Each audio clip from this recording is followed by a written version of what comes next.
Ну, вопрос достаточно много муссируется в средствах массовой информации с момента начала визита Эрдогана на территорию нашей республики. Я могу вам официально заявить и сказать, что турецкой стороной, кыргызской стороне не передавался никакой либо список. Эти список из 130 человек, это, я думаю, что кем-то надуманная информация и специально распространяется на территории нашей республики для того, чтобы вызвать определенный резонанс. Еще раз отмечу, список из 130 человек или вообще какой-либо список турецкой стороной кыргызской стороне не передавался.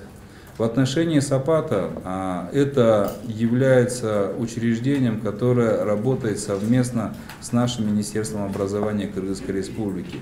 Вопрос о закрытии Сапата, а также вопрос о том, чтобы полностью те здания и сооружения, которые принадлежат Сапату, были со временем переданы фонду Маариф, этот вопрос не рассматривается.